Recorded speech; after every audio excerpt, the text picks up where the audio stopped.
तो आज हम स्टार्ट करेंगे अपना 11th क्लास का चैप्टर 2। 11th क्लास का चैप्टर 2 है जो उसका हमारा नाम है बेसिक अकाउंटिंग टर्म्स। वो बेसिक अकाउंटिंग टर्म्स में अगर आप देखेंगे तो सबसे पहले हम लोग कंसेप्ट समझेंगे कि टोटल 22 कॉन्सेप्ट लिखे 22 बेसिक अकाउंटिंग टर्म्स हैं। सबसे पहले हम एंटिटी को समझेंगे, एंटिटी क्या होती है, बिजनेस ट्रांजैक्शंस को समझेंगे, बिजनेस ट्रांजैक्शंस क्या होती है, अकाउंट किसे कहते हैं, कैपिटल क्या होता है, drawings, liabilities, assets, receipts, expenditure, expense, revenue, income, profit, gain, loss, purchases, purchase return, sales, sales return, revenue from operation, goods, stock, inventory. एक एक करके हम आइटम को समझते चलते हैं। In business various accounting terms are used. जो हम कोई बिजनेस करते हैं तो बिजनेस टर्मिनोलॉजी के अंदर कई सारे अकाउंटिंग टर्म्स यूज होते हैं। अकाउंटिंग टर्म्स को हम लोग कह सकते हैं कि एक तरीके से आप देखेंगे कि हर सब्जेक्ट को पढ़ने के लिए उसकी एक टर्मिनोलॉजी होती है। अकाउंट्स को पढ़ने के लिए आपको अकाउंटिंग टर्म्स को पहले समझना पड़ेगा बेसिक चीज़ों को। ये अकाउंट्स के हम कह सकते हैं कि नर्सरी क्लास है अकाउंट्स की। Okay, it is necessary to understand these terms. इन टर्म्स को समझना हमारे लिए बहुत ज़रूरी है as they are part of standard accounting terminology. पूरी अकाउंटिंग में हमारी स्टैंडर्ड टर्मिनोलॉजी है, स्टैंडर्ड वर्ड्स हैं जिनको हमें समझना पड़ेगा, बिना इनके हम कुछ नहीं कर सकते। सबसे पहले हम समझते हैं कि what do you mean by entity. Entity किसे कहते हैं? एंटिटी का मतलब क्या होता है? An economic unit. Entity means economic unit. Economic का मतलब that unit now that business will transact all these things in money terms. Money की फॉर्म में वो क्या करेगा? बिजनेस करके जो अपना मनी आना और जाना हम देखेंगे उसे एंटिटी की फॉर्म में पढ़ेंगे। इकोनॉमिक यूनिट मानेंगे उसे, विच में भी बिजनेस एंटिटी। ये कोई बिजनेस एंटिटी हो सकती है, कोई एंटरप्राइज हो सकती है, और या कोई नॉन बिजनेस एंटिटी भी हो सकती है। नॉन बिजनेस एंटिटी का मतलब होता है कि ऐसी एंटिटी जो प्रॉफिट कमाने के लिए काम नहीं करती है, और बिजनेस एंटिटी किसे कहते हैं? जो प्रॉफिट कमाने के लिए काम करती है। An entity means an economic unit. एक एंटिटी का मतलब होता है एक ऐसी economic unit which performs economic activities, जो इकोनॉमिक एक्टिविटीज़ को परफॉर्म करती है, यानी कि मनी में डील करती है। क्यों करती है मनी में डील? से प्रॉफिट्स जनरेट करने हैं अपने बिजनेस को चलाने के लिए। एग्जाम्पल ले सकते हैं जैसे एक रिलायंस इंडस्ट्रीज लिमिटेड एक कंपनी है। तो कंपनी बेसिकली क्या करती है? वो भी मनी में डील करती है। बजाज ऑटो लिमिटेड एक कंपनी है, एंड आईटीसी लिमिटेड एक कंपनी है। A business entity means an enterprise established in accordance with law to engage in business activities. एक बिजनेस एंटिटी का मतलब होता है एक ऐसी एंटरप्राइज जिसे एस्टैब्लिश किया गया by the law. By the law हमने से क्यों एस्टैब्लिश किया है? क्योंकि इन अकॉर्डेंस टू लॉ वो क्या करेगा? अपना काम करेगी। जो भी लॉज उसके ऊपर लगेंगे उसके अकॉर्डिंगली अपना वर्क करेगी। जैसे सोल प्रोप्राइटर को हम देखेंगे, सोल प्रोप्राइटर भी एक बिजनेस यूनिट है, उसके ऊपर भी लॉज लगेंगे। उसके ऊपर अगर हम जाएंगे तो हम पार्टनरशिप को देखेंगे। पार्टनरशिप पर इंडियन पार्टनरशिप एक्ट 1932 लगेगा। और उसके बाद देखेंगे तो हम कंपनी के लिए अगर देखेंगे तो हमारी प्राइवेट लिमिटेड और पब्लिक लिमिटेड कंपनीज के ऊपर इंडियन कंपनीज एक्ट 2013 जो है हमारा वो अप्लाई होगा। ए नॉन बिजनेस एंटिटी, और हमने बिजनेस एंटिटी को समझा। A non business entity is an entity set up in accordance with law. एक नॉन बिजनेस एंटिटी जो है उसे भी हम क्या करेंगे? लॉ के अकॉर्डिंग सेटअप करेंगे, but not are engage in business activity. लेकिन वो कोई बिजनेस एक्टिविटी नहीं करेगी, यानी कोई ट्रांजेक्शन नहीं करेगी किससे रिलेटेड? सेल परचेज से रिलेटेड, प्रॉफिट ट्रांजेक्शन नहीं करेगी, but for the welfare of the society. ये किसके लिए काम करेगी? सोसाइटी के वेलफेयर के लिए काम करेगी। ठीक, तो ये हम एंटिटी को समझ लें। पहली चीज़ एंटिटी को हमने क्लियर किया है अभी तक। आगे और ये जो एंटिटीज़ होती हैं नॉन बिजनेस एंटिटी, ये अपने मेंबर्स के लिए भी काम करती है। जैसे सोसाइटीज़ बना ली हमने, सोसाइटी के अंदर अगर आप देखेंगे तो वो लोग क्या करते हैं? मेंबर्स के लिए काम करते हैं। मेंबर्स को कुछ नॉमिनल फीस देते हैं, उसमें एंटर होते हैं और अपने म्यूचुअल बेनिफिट के लिए काम करते हैं। ठीक है, किसी से ना कोई प्रॉफिट कमाते हैं ना गेन कमाते हैं। जैसे क्लब देखे होंगे आपने, क्रिकेट क्लब है। क्रिकेट क्लब के अंदर लोग क्या करते हैं? अपने अम्यूजमेंट के लिए, अपने मनोरंजन के लिए क्रिकेट के लिए आते हैं, खेलते हैं, और उसी के लिए मनी आपस में क्या करते हैं? कॉन्ट्रीब्यूट करते हैं उस क्लब को चलाने के लिए। तो वो चीज़ क्या कहलाएगी? नॉन बिजनेस एंटिटी कहलाएगी। Such entities are non profit for organisation. इसे हम लोग नॉन प्रॉफिट फॉर, यानी कि इसे हम ऐसी ऑर्गेनाइजेशन कहते हैं जिसका काम क्या कमाना नहीं है? प्रॉफिट कमाना नहीं है। ओके, सच है जैसे रोटरी क्लब हो गया, एक चैरिटेबल हॉस्पिटल। कोई हॉस्पिटल है जिसमें आप क्या कर सकते हैं? 5 या 10 रुपीज़ की स्लिप बनवा के आप किसी डॉक्टर को दिखा सकते हैं, और उसके रिगार्ड में आपको कोई बड़ी फीस नहीं देनी पड़ेगी। ठीक, बिजनेस ट्रांजेक्शन को समझते हैं। नेक्स्ट टर्म आ गया, आप देखेंगे ना यहाँ पे बिजनेस ट्रांजेक्शन। बिजनेस ट्रांजेक्शन क्या होती है? बिजनेस ट्रांजेक्शन का मतलब इसमें हम क्या करते हैं, सेल परचेज करते हैं, ठीक है ना, एक्सपेंस करते हैं, इनकम कमाते हैं, एसेट्स खरीदते हैं, लायबिलिटीज की ट्रांजेक्शन होती है, ठीक है। It is an exchange of money, इसमें मनी को आपस में एक्सचेंज करते हैं, पैसे के बदले पैसे की बात करते हैं, गुड्स एंड और सर्विसेज। कई लोग हमारे गुड्स की फॉर्म में काम करते हैं, कई लोग सर्विसेज की फॉर्म में काम करते हैं। जैसे एग्जाम्पल, एक डॉक्टर जो है वो क्या कर रहा है, अपनी सर्विसेज प्रोवाइड कर रहा है, तो वो जो है बिजनेस ट्रांजेक्शन वो भी करेगा, ठीक है, वो भी रिकॉर्ड करेगा। और एक बिजनेसमैन जो है वो भी क्या करेगा, वो गुड्स को सेल करके क्या करेगा, बिजनेस ट्रांजेक्शन करेगा। Business transaction means a financial transaction. Business transaction के अंदर फाइनेंस की बात करेंगे, मनी की बात करेंगे, और कोई इकोनॉमिक इवेंट होगा, मनी से रिलेटेड कोई इवेंट होगा, entered into by two party, दो पार्टी इसमें इन्वॉल्व होगी, एक बायर एक सेलर। इनिशिएट करेंगे अकाउंटिंग प्रोसेस को, recording in the books of account, और सारी ट्रांजेक्शंस को क्या करेंगे, अपनी बुक्स में रिकॉर्ड करेंगे। ऑफ एन एंटरप्राइज, एंटरप्राइज का मतलब कोई भी बिजनेस, जैसे एग्जाम्पल रिलायंस लिमिटेड है, तो वो अपनी ट्रांजेक्शन रिकॉर्ड करेगी अपनी बुक्स में, ठीक है। कोई सोल प्रोप्राइटर है, वो अपने बिजनेस में ट्रांजेक्शन रिकॉर्ड करेगा। कोई पार्टनरशिप फॉर्म है, वो अपनी बिजनेस में ट्रांजेक्शन को रिकॉर्ड करेगी। It is a financial event, एक फाइनेंशियल इवेंट है, मनी का इवेंट होगा इसके अंदर, जो मनी की टर्म्स में एक्सप्रेस किया जाएगा। और उससे क्या होगा, फाइनेंशियल स्टेटमेंट में हमारे क्या आएगा, फाइनेंशियल पोजीशन में क्या आएगा, बैलेंस शीट में क्या आएगा, उस एंटरप्राइज की चेंजेस आएंगे। यानी कि मनी में प्लस माइनस करेंगे और हमारी जो बैलेंस शीट है उसके अंदर क्या होगा, हमारी चेंजेस दिखाई देंगे। फॉर एग्जाम्पल, जैसे अमृत ने सोल्ड किया है गुड्स 10,000 गौतम को। अमृत एक पर्सन है, उसने 10,000 का गुड्स क्या करा है, गौतम को सोल्ड किया, ये ट्रांजेक्शन है, ओके। जैसे कहते हैं अमृत सोल्ड गुड्स, अमित ने गुड्स सोल्ड किया इसको गौतम को, तो ये बिजनेस ट्रांजेक्शन हुई, 10,000 रुपीज़ से गुड्स सोल्ड किया है, this is a transaction. Both Amit के लिए कैसी ट्रांजेक्शन है, अमित ने गौतम को भेजा, तो अमित के लिए सेल ट्रांजेक्शन है। और अगर हम बात करें गौतम के लिए परचेज ऑफ गुड्स की ट्रांजेक्शन, इसमें एक पर्सन क्या कर रहा है, दूसरे पर्सन को गुड्स सेल कर रहा है और एक दूसरा से खरीद रहा है। For examples of business transaction are receipt from debtors, debtors से हमने क्या करा, मनी रिसीव करी। डेटर्स कौन है, वो पर्सन है जो हमको पैसा देंगे, जिनको उधार माल बेचा है, वो हमारे डेटर्स हैं। पेमेंट टू क्रेडिटर्स, हमने क्या करा, उन लोगों को पेमेंट करी अपने बिजनेस में से पैसा निकाल के, जिन लोगों से हमने उधार माल खरीदा, हमने क्रेडिटर्स कहते हैं। परचेज और सेल ऑफ एसेट्स, आपने एसेट्स खरीदी अपने बिजनेस में यूज़ करने के लिए, सेल कर दी कोई एसेट जो वो यूजलेस हो गई, उसे आपने सेल कर दिया। पेमेंट ऑफ इंटरेस्ट, आपने बैंक से क्या कर रखा है, लोन ले रखा है, उसे इंटरेस्ट का पेमेंट कर रहे हैं। तो ये सारी क्या है, ट्रांजेक्शन है। Salary paid, rent paid, salary आपने किसी को पे करा, रेंट पे करा, ये ऑल आर ट्रांजेक्शन। बहुत तरह के ट्रांजेक्शन होते हैं। फिर ट्रांजेक्शन के अंदर क्या कैरेक्टरिस्टिक्स होती हैं, सबसे पहले ये फाइनेंस की वैल्यू होती है, मनी टर्म में होती है, ठीक है। इसमें सोर्स डॉक्यूमेंट होता है। डॉक्यूमेंट का मतलब, अगर आप परचेज करेंगे तो आपके पास इनवॉइस होगा, बिल होगा। सेल करेंगे तो डेटर के पास भी क्या होगा, इनवॉइस होगा, एक बिल होगा। इसके अंदर क्या होता है, इसके अंदर सपोर्ट होता है, सोर्स डॉक्यूमेंट की सपोर्ट होती है, सेल इनवॉइस होता है, परचेज का इनवॉइस होता है। अगर आप किसी से कॉन्ट्रैक्ट करते हैं तो आपके पास एग्रीमेंट की कॉपी होती है। ये सारे के सारे क्या होते हैं, बिजनेस ट्रांजेक्शन के सोर्स डॉक्यूमेंट। जिस ट्रांजेक्शन को अगर आपको प्रूव करना है, उसका एविडेंस दिखाना है, तो आपके पास क्या होना चाहिए, अगर आपने परचेज करा है तो उसका एविडेंस क्या है, आपका परचेज इनवॉइस। अगर आपने किसी को सेल करा है तो उसके पास क्या है, सेल्स का इनवॉइस। ये सब क्या है, ये सब एक एविडेंसेज है, सोर्स डॉक्यूमेंट, जो हमें ऑडिट में काम आएंगे। कि ऑडिट करते समय ये डॉक्यूमेंट्स हमें दिखाने पड़ेंगे चार्टर्ड अकाउंटेंट को। It brings change in the financial position, that means assets और लायबिलिटी के अंदर ये चेंज करते हैं आपस में। It has a effect of accounting equation, accounting equation अभी चैप्टर आएगा, उसके अंदर भी हमारे देखेंगे चेंजेस होंगे, प्लस माइनस की फिगर जाएंगे। It has a dual aspect, dual aspect में होता है two side effect. Double entry system पढ़ेंगे, इसमें दो साइड में इफेक्ट होगा, एक डेबिट होगा तो एक क्रेडिट होगा। रिसीविंग मतलब पाने वाला डेबिट होगा, गिविंग देने वाला क्रेडिट होगा ऑफ द बेनिफिट, ठीक है। In other words every transaction has two sides, her transaction की दो साइड्स होंगी, एक receiving the benefit and other giving the benefit. एक बेनिफिट को रिसीव करेगा और एक बेनिफिट को गिव करेगा, देगा। बिजनेस ट्रांजेक्शन को हम अगर पढ़ेंगे तो कह सकते हैं relationship with the accounting unit.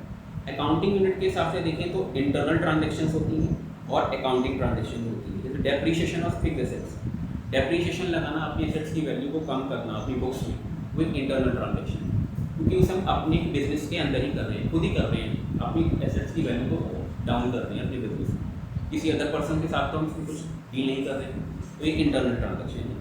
External transaction जिन्हें हम बिजनेस ट्रांजेक्शन कहते हैं, वो बाहर वालों के साथ करते हैं। जैसे आपने परचेज किया, सेल किया, ठीक है, बैंक को इंटरेस्ट पे किया, ये सब क्या है, हमारी एक्सटर्नल ट्रांजेक्शन है। तो इंटरनल ट्रांजेक्शन में आप एग्जाम्पल याद रख सकते हैं। सबसे अच्छा एग्जाम्पल अगर आपके पास एक्सटर्नल एग्जाम्पल इंटरनल का एग्जाम्पल है, सॉरी उसमें आप सकते हैं डेप्रिसिएशन और फिक्स्ड एसेट्स। ये अकाउंटिंग ट्रांजेक्शन है, बिजनेस के अंदर होती है। एक्सटर्नल ट्रांजेक्शन में आप देख सकते हैं सेल की ट्रांजेक्शन, परचेज की transaction, interest paid to bank की ट्रांजेक्शन, रेंट पेड की ट्रांजेक्शन, सैलरी पेड की ट्रांजेक्शन, ये सब आप आउटसाइडर के साथ करते हैं। इसमें एक जना बेनिफिट पाता है और एक जना बेनिफिट छोड़ देता है। Mode of settlement of value, आप दो तरह से ट्रांजेक्शन को सेटल कर सकते हैं। कैश ट्रांजेक्शन, या तो हाथों हाथ क्या कैश पे करेंगे, या क्रेडिट ट्रांजेक्शन, यानी कि कुछ दिन बाद, 1 महीने बाद, 2 महीने बाद आप पेमेंट करेंगे। कैश ट्रांजेक्शन मतलब इमीडिएटली आप कैश का पेमेंट कर देंगे, इधर आपने गुड्स खरीदा और पैसे दे दिए, that is cash transaction. Immediate transaction cash में हो गई, इसमें कोई उधार का कोई नहीं है यूज। क्रेडिट ट्रांजेक्शन का मतलब हमारी वो ट्रांजेक्शन जिसमें हम लोग क्या करेंगे, किसी को पैसे देंगे, कुछ टाइम बाद प्रॉम्प्टली पेमेंट नहीं करेंगे। प्रॉम्प्ट का मतलब तुरंत पेमेंट नहीं करेंगे, पेमेंट कुछ टाइम बाद करेंगे, इसे क्रेडिट कहते हैं। जैसे गुड्स परचेज किया, पैसे आपके कहते हैं 10 दिन बाद, दैट्स अ क्रेडिट ट्रांजेक्शन। तो mode of settlement of value, यानी कि जो आपकी ट्रांजेक्शन है, ट्रांजेक्शन को सेटल करने के दो मोड होते हैं। कैश मोड होता है, क्रेडिट मोड होता है। कैश मोड में आप प्रॉम्प्ट तुरंत देते हैं ट्रांजेक्शन की वैल्यू को, और क्रेडिट मोड में आप ट्रांजेक्शन की वैल्यू को कुछ टाइम बाद पे करते हैं, 10 दिन बाद, 1 महीने बाद, 2 महीने बाद, वो क्रेडिट ट्रांजेक्शन होती है। ट्रांजेक्शन में भी कैश ट्रांजेक्शन, एक ट्रांजेक्शन कैश ट्रांजेक्शन हो सकती है और क्रेडिट ट्रांजेक्शन भी हो सकती है। When the amount is transaction paid और रिसीव्ड इमीडिएटली, वर्ड आ रहा है अगर आपने कैश को रिसीव किया या पे किया immediately on entering into a transaction, जिस समय आप ट्रांजेक्शन में एंटर हुए किसी के साथ, आपने तुरंत पेमेंट को रिसीव किया या दिया, and it is promise to be later, आपने कहा मैं प्रॉमिस करता हूँ कि इसको 10 दिन बाद दूंगा, this is called credit transaction. Transaction में भी एक्सटर्नल ट्रांजेक्शन के लिए क्या होता है, दो पार्टीज का होना जरूरी है, ठीक है, between the business entity and another party. मैं जैसे रिलायंस लिमिटेड एक बिजनेस एंटिटी हूँ, एक इकोनॉमिक यूनिट हूँ, ठीक है, और एक टाटा लिमिटेड एक कंपनी है, मैं उसके साथ ट्रांजेक्शन करता हूँ, तो ये क्या है, ये एक्सटर्नल ट्रांजेक्शन, जिसमें टाटा और रिलायंस दो लोग इन्वॉल्व हो रहे हैं। For example goods sold in cash, आपने गुड्स को सोल्ड किया कैश में, और गुड्स सोल्ड ऑन क्रेडिट, आपने उधार में सेल किया, ये आपकी कैसी ट्रांजेक्शन है, एक्सटर्नल ट्रांजेक्शन है। इसके लिए आप दो लोगों को देखेंगे अपने बिजनेस एंटिटी में, दो लोगों के।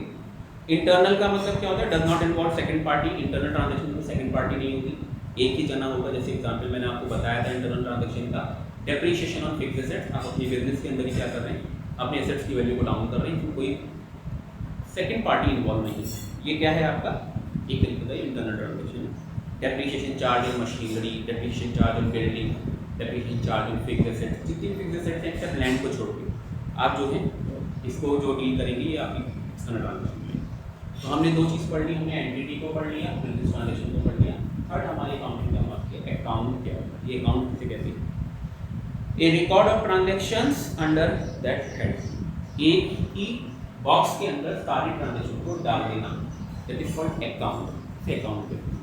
जैसे सेल आपने करा, 10 लोगों को सेल किया, तो 10 लोगों की सेल को एक सेल के बॉक्स में डाल दिया, जिसकी ट्रांजेक्शन, तो ये अकाउंट बन गया, सेल्स अकाउंट। आपने 20 लोगों से परचेजेस करी, तो 20 लोगों की परचेजेस को एक बॉक्स में डाल दिया, तो वो परचेज अकाउंट हो गया। तो अकाउंट का मतलब it is a record of transaction, तो ट्रांजेक्शन का एक रिकॉर्ड होता है, इसमें सारी ट्रांजेक्शन को आप देखते हैं, चाहे वो कैश ट्रांजेक्शन है या क्रेडिट ट्रांजेक्शन है। Under a particular head of account आप उसका पर्टिकुलर हेड बनाते हैं, जैसे सेल्स अकाउंट, सेल्स से रिलेटेड सारी ट्रांजेक्शन सेल्स अकाउंट में चली जाएगी, चाहे वो कैश की सेल्स हो या क्रेडिट की सेल्स हो। परचेज अकाउंट का मतलब परचेज से रिलेटेड सारी कैश परचेज और क्रेडिट परचेज वो परचेज अकाउंट में चली जाएगी। सैलरीज पेड सैलरी अकाउंट में चला जाएगा, टेलीफोन एक्सपेंसेस पेड टेलीफोन के अकाउंट में चला जाएगा, इलेक्ट्रिसिटी एक्सपेंसेस पेड वो इलेक्ट्रिसिटी के अकाउंट में चला जाएगा। अखिल कोई मान लीजिए कोई डेटर है, राम कोई क्रेडिटर है, तो उनके अकाउंट बनेंगे, वो उसमें क्या हो जाएंगे, हमारे पोस्ट हो जाएंगे, चलेगा। और अ पर्टिकुलर हेड, जैसे या तो हम कहें कोई एसेट्स का अकाउंट बनेगा या किसी लायबिलिटी का अकाउंट बनेगा। एसेट्स हमारे कौन कौन से, सॉरी हम कहें तो अगर हमारे देखें तो कैपिटल का अकाउंट बनेगा, कैपिटल के बाद हमारा बनेगा लाइबिलिटीज़ के अकाउंट बनेंगे, एक्सपेंस के अकाउंट बनेंगे, एसेट्स के अकाउंट बनेंगे, एंड लास्ट हमारा बनेगा रेवेन्यू अकाउंट। तो ये हम सब अपने धीरे धीरे अकाउंट्स ओपन करेंगे। कैपिटल है एक चीज़ आ रही है। नेक्स्ट देखेंगे तो आप कैपिटल, फोर्थ हमारी टर्म है कैपिटल की। कैपिटल क्या होता है, capital means claim of the owners, owner का भी क्लेम है किसके ऊपर, बिजनेस के ऊपर। बिजनेस जो है वो ओनर को पैसा पे करेगा एक टाइम के बाद। बिजनेस कैसा पैसा पे करेगा? जब बिजनेस बंद होगा तो सबसे पहले वो क्या करेगा, आउटसाइडर का पैसा देगा और बाद में इंटरनल यानी कि ओनर का पैसा देगा। क्लेम ऑफ ओनर्स और प्रोप्राइटर भी कहते हैं, यानी कि मालिक इन द बिजनेस। जो ओनर का या प्रोप्राइटर का क्लेम है बिजनेस के अंदर उसे कहेंगे capital. Capital is the amount invested in an enterprise bye the proprietor. किसी भी एंटरप्राइज में, किसी भी बिजनेस के अंदर आप क्या करते हैं, अपने पैसे को इन्वेस्ट करते हैं या प्रोप्राइटर अपने पैसे को बिजनेस में इन्वेस्ट करता है, वो कैपिटल कहलाती है। In case of proprietorship firm, तो प्रोप्राइटरशिप है। और पार्टनर, अगर पार्टनरशिप बिजनेस है तो पार्टनर्स क्या करते हैं, मिलकर आपस में पैसा लगाते हैं, जो बिजनेस स्टार्ट करते हैं। जैसे A, B, C 3 पार्टनर्स हैं, तो A ने भी 1 लाख लगाए, B ने भी 1 लाख लगाए, C ने भी 1 लाख लगाए, तो टोटल मिला के तीनों का मिला के 3 लाख रुपया क्या है, ये कैपिटल जो बिजनेस में लगाएगा।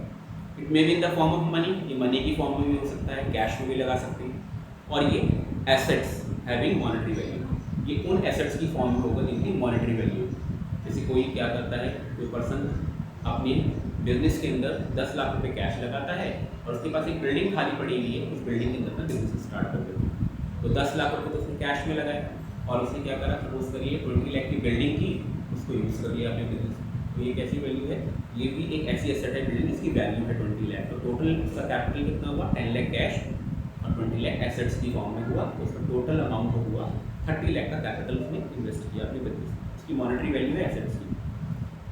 इन केस ऑफ कंपनीज, अगर हम कंपनीज की बात करें, contribution of capital R many, वहाँ पे कॉन्ट्रीब्यूटर्स बहुत सारे होते हैं। कंपनी में आपने देखा होगा कि आप देखेंगे कंपनी में शेयर्स इशू होते हैं, तो वहाँ पे कैपिटल लगाने वाला एक जना नहीं है, काफ़ी सारे लोग होंगे, पब्लिक होगी, तो काफ़ी सारे कैपिटल कॉन्ट्रीब्यूटर्स होंगे and they are known as, उनका एक नाम होगा, कॉमन नाम देंगे सब लोग, शेयर होल्डर्स। शेयर होल्डर्स होंगे जिन्होंने कंपनी को पैसा दिया है, शेयर्स के थ्रू शेयर्स खरीद लिए कंपनी से और कंपनी को पैसा दे दिया चलाने के लिए company, that is called capital, वो भी कैपिटल है। ये एक लायबिलिटी है और द फर्म की लायबिलिटी है, बिजनेस की लायबिलिटी है टुवर्ड्स द प्रोप्राइटर और पार्टनर्स। पार्टनरशिप फर्म के अंदर पार्टनर को पैसा वापस करना पड़ेगा बिजनेस को, प्रोप्राइटर के अंदर जब प्रोप्राइटर का बिजनेस बंद होगा तो प्रोप्राइटर को वापस करना पड़ेगा पैसा बिजनेस को। It is also because under business entity concept, एक कंसेप्ट पढ़ेंगे business entity concept. Business entity concept कहता है business and businessman both are separate entity. Business और बिजनेसमैन दोनों क्या हैं, अलग अलग। ये बिजनेस एंटिटी कंसेप्ट आएगा, इसका मतलब है बिजनेस इज सेपरेट, बिजनेस अलग है, डिस्टिंक्ट है एंटिटी फ्रॉम इट्स ओनर, अपने ओनर से बिजनेस बिल्कुल अलग है। अब मान लीजिए कि बिजनेस एक अलग पर्सन है और ओनर अलग पर्सन, मेरा ही बिजनेस है पर उस बिजनेस को मैं एक पर्सन मानूंगा, उसके वो सामने मेरा एक पर्सन है, इसको मैंने पैसा दिया और बिजनेस मानेगा कि वो मुझे अपने यहाँ पर्सन डील करेगा कि मैं उसके लिए एक पर्सन हूँ। तो दो पर्सन मतलब एक सेपरेट एंटिटी कॉन्सेप्ट या बिजनेस एंटिटी कॉन्सेप्ट से इसको चेक करेंगे आगे। ओके, नेक्स्ट आता है इसके अंदर transactions are recorded in the books of account. Transaction को हम बुक्स ऑफ अकाउंट में रिकॉर्ड करते हैं from the point of view of business. Business के पॉइंट ऑफ व्यू से हम ट्रांजैक्शन रिकॉर्ड करते हैं। हम कोई पर्सनल ट्रांजैक्शन, घर की ट्रांजैक्शन रिकॉर्ड नहीं करेंगे अपने बिजनेस में, ओनली बिजनेस से रिलेटेड। जैसे एग्जाम्पल, मैंने अपने बिजनेस के लिए कोई खर्चा करा तो उसे मैं रिकॉर्ड करूँगा। मैंने अगर कोई पर्सनल एक्सपेंडिचर किया घर का, तो घर का एक्सपेंडिचर मेरे बिजनेस में नहीं आएगा, क्योंकि अभी आपने देखा बिजनेस एंटिटी कॉन्सेप्ट है, बिजनेस एक्सपेंडिचर अलग है, पर्सनल एक्सपेंडिचर अलग है, दोनों अलग अलग चीज़। इट शोज ओनर्स क्लेम, ये ओनर्स का क्लेम बताता है, यानी कि on the asset side, on the assets of the balance sheet. ये ओनर्स का क्लेम जो है कैसे पता लगेगा कि ओनर्स की जो टोटल एसेट्स है वो कितनी है बिजनेस की। Capital is also known as, capital को हम लोग क्या कहते हैं, ओनर्स इक्विटी भी कहते हैं, ओनर्स इक्विटी, ओनर का पैसा, और इसे नेट वर्थ भी कहते हैं। याद रखिएगा, बहुत इंपॉर्टेंट है, owners equity net worth is always equal to assets, ये एसेट्स के बराबर होगी, लेकिन आपको क्या करना पड़ेगा, एसेट्स में से क्या घटा दीजिए, आउटसाइड लायबिलिटी। तो मैं क्या कहूँगा, टोटल एसेट्स में से क्या घटा दीजिए, माइनस आउटसाइड लायबिलिटीज, तो आपकी क्या आ जाएगी, बैलेंस आ जाएगा आपका ओनर्स इक्विटी, यानी कि कैपिटल आ जाएगा। तो सिंपली अगर हम देखें तो हमारा फार्मूला बन गया, अगर हमें कैपिटल निकालनी है, कैपिटल को कैसे निकाल सकते हैं, एसेट्स बराबर होता है हमारा लायबिलिटी प्लस कैपिटल। आपको कैपिटल फाइंड आउट करना है, तो सी बराबर क्या हो जाएगा, कैपिटल बराबर एसेट्स माइनस लायबिलिटी। इससे हम लोग क्या कर सकते हैं, ये अकाउंटिंग इक्वेशन यूज करेंगे, इससे हम लोग क्या कर सकते हैं, कैपिटल को फाइंड आउट कर सकते हैं। टोटल एसेट्स मेरा अपना पैसा जो बिजनेस में मैंने लगाया, उससे बाहर वालों का पैसा यानी कि लायबिलिटी हटा दूंगा, तो बिजनेसमैन का पैसा आ जाएगा जो बिजनेस में लगा। Capital is increase by net profit, capital हर साल किससे इंक्रीज होती है, नेट प्रॉफिट। अभी हम देखेंगे जब हम लोग फाइनेंशियल स्टेटमेंट का चैप्टर पढ़ेंगे तो उसमें लोग कैलकुलेट करना सीखेंगे नेट प्रॉफिट नेट लॉस को। तो कैपिटल जो इंक्रीज होती है हर साल वो नेट प्रॉफिट से इंक्रीज होती है, और एक चीज़ और इंक्रीज होती है, additional capital introduce by the proprietor.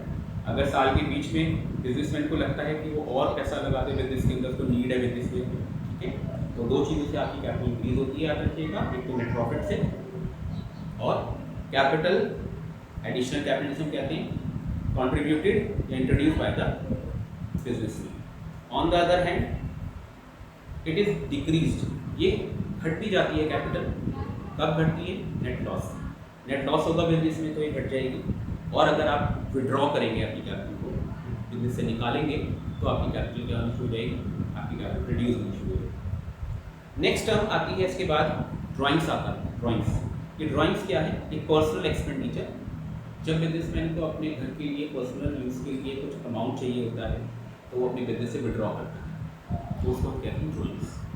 Amounts निकाल सकता है, पैसे निकाल लेगा कैश में बिजनेस में से अपने घर के यूज़ के लिए, गुड्स निकाल लेगा, कोई एसेट ले जाएगा बिजनेस से निकाल के पर्सनल यूज़ के लिए, इसे ड्राइंग्स कहते हैं। It is the amount withdrawn और goods taken by the proprietor.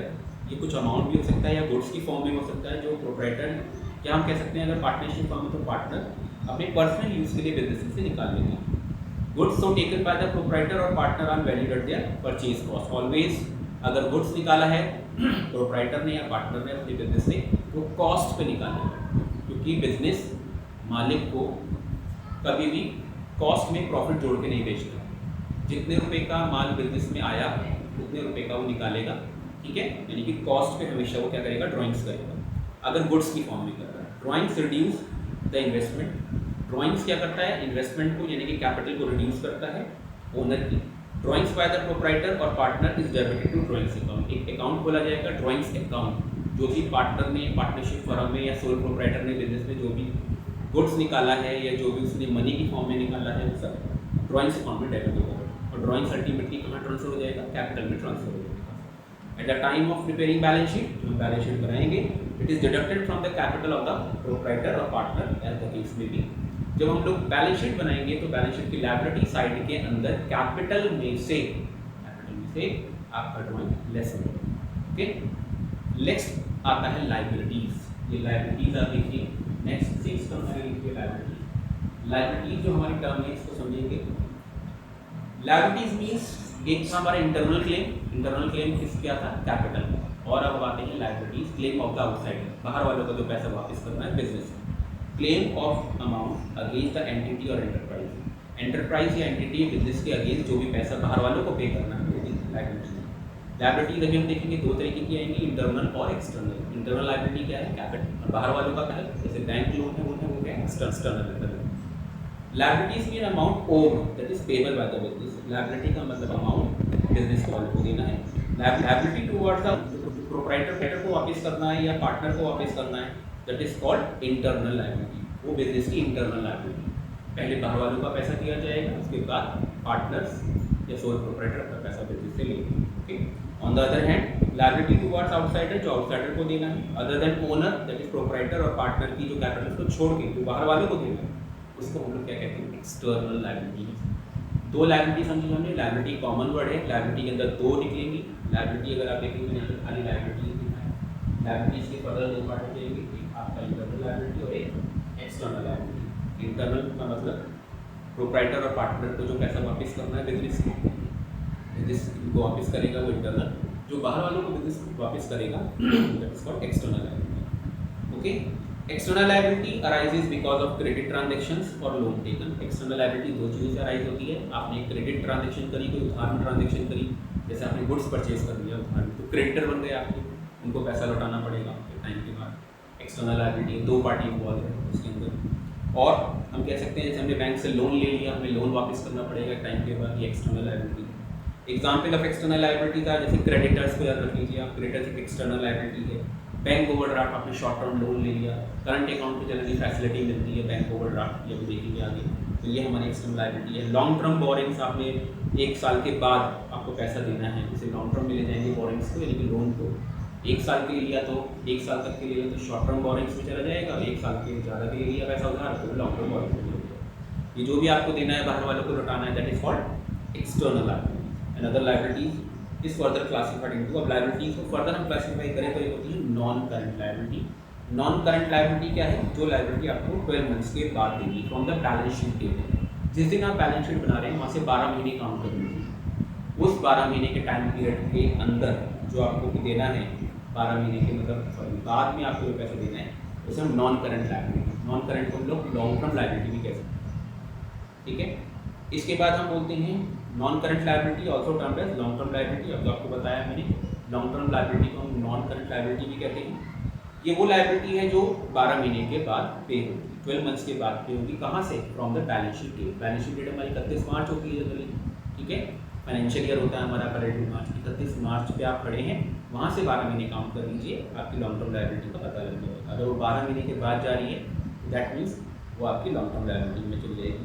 आगे फॉर एग्जाम्पल, एक एग्जाम्पल ले लेते हैं लॉन्ग टर्म लायबिलिटी का। A firm has taken loan from bank for purchase of machinery on 1 अक्टूबर 2022। 1 अक्टूबर 2022 को एक लोन लिया गया, एक फर्म ने एक लोन लिया बैंक से मशीन परचेज करना।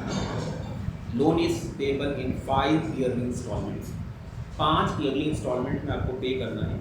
और वो जो इंस्टॉलमेंट बिगनिंग होगी वो 1 अप्रैल 2024 से होगी। पहली इंस्टॉलमेंट कब जाएगी? 1 अप्रैल 2024। तो 24, 25 एक साल हो गया, 25, 26 दूसरा साल, 26, 27 तीसरा साल, 27, 28 चौथा साल, 28, 29 पाँचवा साल। आप देख रहे हैं बैलेंस शीट डेट से आप काउंट करें तो 5 साल, 5 इंस्टॉलमेंट एक साल की है। ये long term liability, it is non current liability या लॉन्ग टर्म लायबिलिटी कहिए। एज ये सेटल कब होगी? After the 12 months from the balance sheet date. Balance sheet date के 12 महीने बाद ये क्या होगी?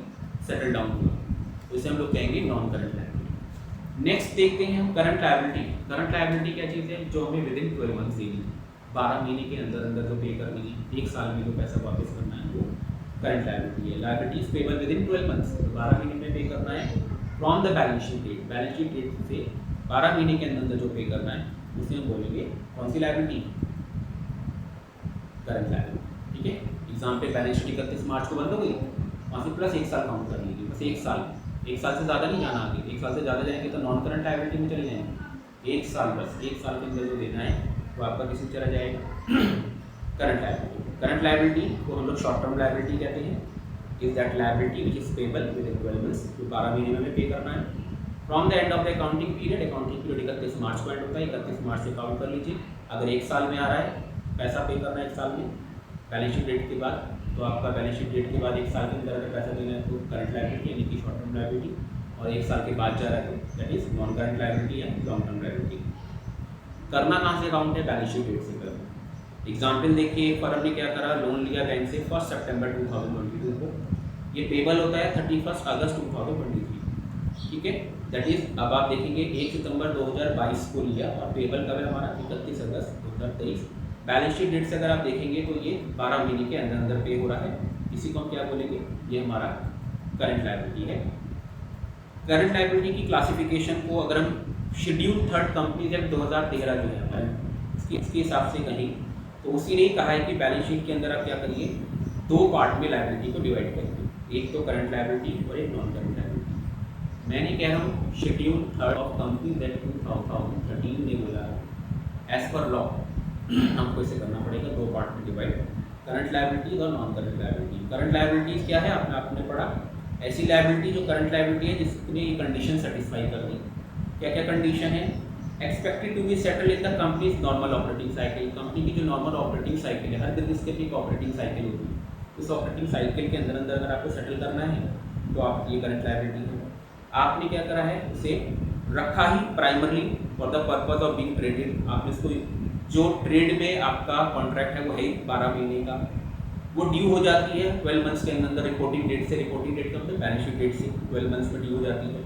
या वो the company does not have an unconditional right to deferred settlement of the liability for at least 12 months after the reporting date. पर company के पास कोई पावर नहीं है कि उस लायबिलिटी को क्या कर सके? 12 महीने के बाद सेटल कर सके, 12 महीने में ही सेटल करना पड़ेगा।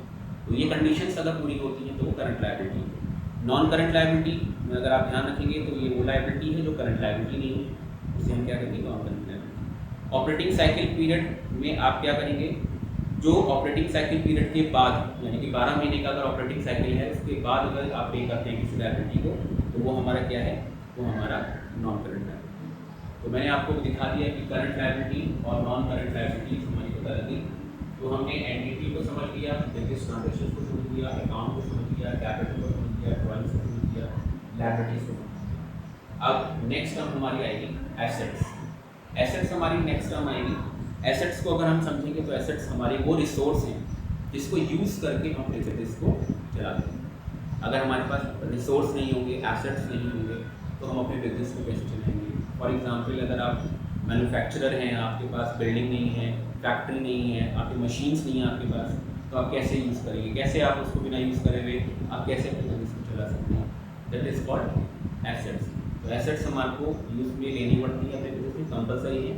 ये वो रिसोर्स हैं जिनके बगैर अपने बिजनेस को नहीं चला सकते, ठीक है। तो इसको अभी आप ध्यान रखिए। मिलते हैं थोड़ी देर में। अभी आप 10 मिनट बाद हम लोग फिर क्लास स्टार्ट करेंगे, तब तक के लिए आप एक बार रिवाइज कर सकते हैं और हम लोग 10 मिनट बाद फिर मिलते हैं। ओके।